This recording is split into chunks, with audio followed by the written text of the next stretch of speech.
Trailblazer Reloaded is finally here with up to 16 times XP multiplier, game-breaking relics, instantaneous transport.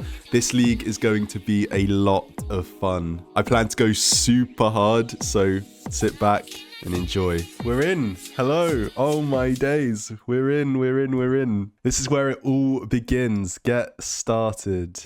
Yeah. And so we're already met with our first tough decision. What relic do we first pick? I love the idea of Trickster, burning 9 logs at once, not failing pickpocketing, passive agility XP. That all sounds really good to me. But the fact Production Prodigy just performs all actions at once is just too big to miss out on. Okay, so for this next hour, we're basically just going to speed run to unlock the next area. I've routed it out. It shouldn't take too long at all. And that way we'll get away from all this competition in Misthalin. I gotta testify.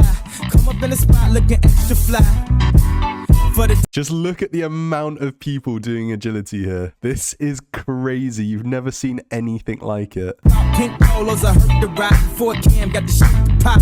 The doors is closed. I felt like bad boy street team. I couldn't wait. So I can now unlock a new area, which is going to be Kandarin. The route that I plan to take this leagues just requires Kandarin. There's a ton of quests that I can do for XP.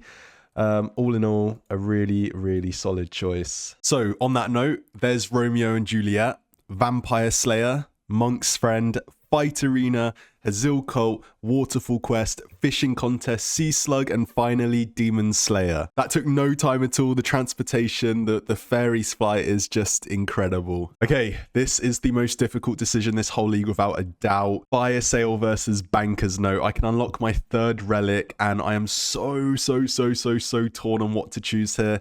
On the one hand, I feel like Fire Sale will excel you into the late game, but beyond that, it loses a lot of value. Whereas Banker's Note has its uses now, and it shines the brightest in the late game. Do I go for the short-term dopamine where money isn't an issue, or do I go Banker's Note and really appreciate it later on in the game? It's so difficult. I'm literally just going to spend the next 10 minutes at least just thinking it through. I should have really made a decision already, but it's just too big. I don't know. So as you can see by the in-game timer, I've not decided for over an hour. I have now made a decision. It's going to be Banker's Note. I have a plan to make a lot of GP when I unlock the next area, so I feel like Fire Sale would be a relic I regret choosing. So that's the plan. Finish doing the last few tasks and then unlock the godly moneymaker, which will skyrocket us into the mid-game.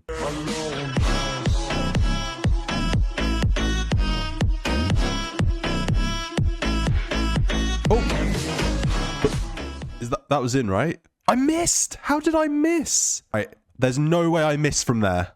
Are you? Yes, this is good. Right. Nah, how are you missing from there, though?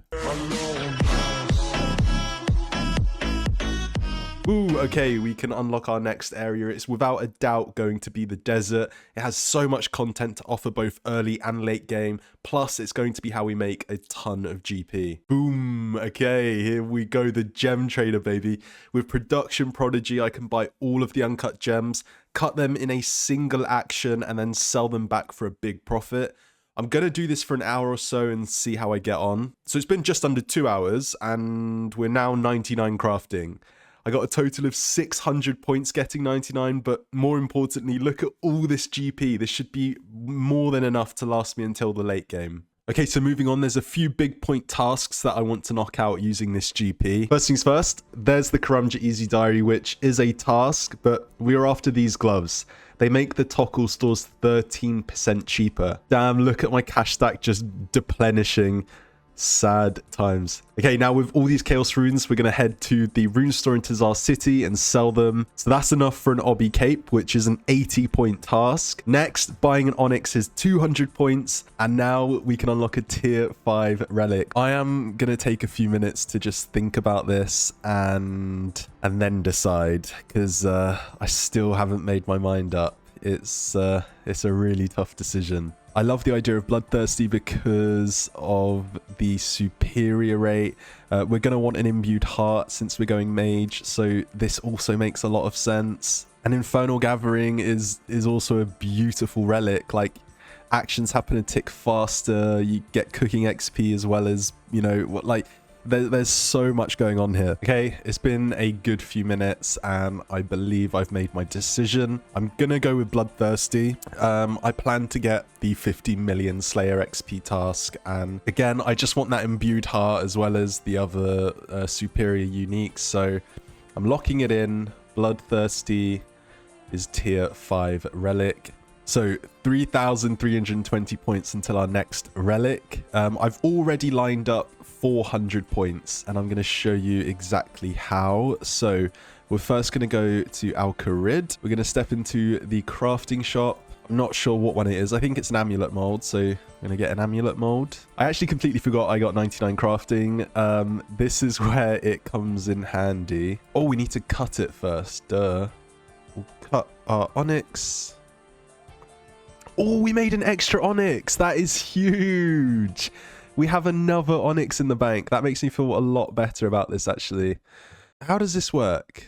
I've forgotten how this works. Do I need to do it in Tizar? Do I need a ball of wool? Is that... I've forgotten how to make an amulet, you know? Wait, what is going on? Oh, do we need a gold bar or something? Like, what am I missing? That's more like it. So we need to make an onyx amulet and then we craft it. Beautiful stuff. Look at that. We have an onyx amulet. It's so good. Very nice. That's a 200 point task. And there we have it. Blow 100 light orbs, 200 points.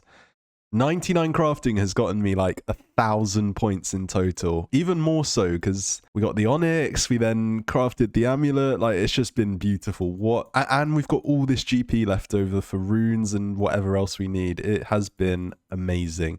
That was such a worthwhile grind. I'm so happy with how we're progressing. We just went from 1 to 51 ranged. Oh my days.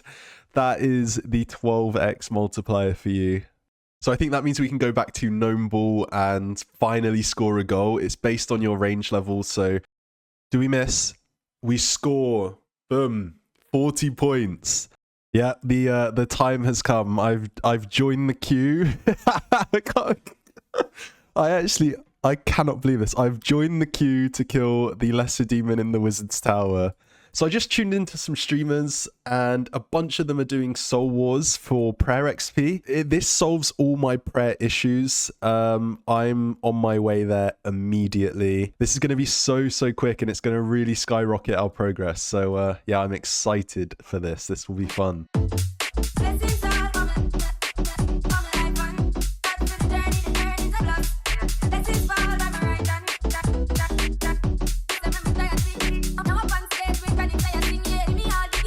We played 2 games of Soul Wars, both ended in a tie, and we now have 500 points to spend.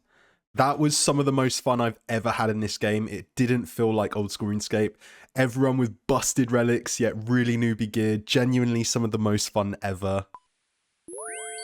Wait, we're 75 pro already. What is going on? No, wait, what is going on? I must wait a day before claiming any more XP.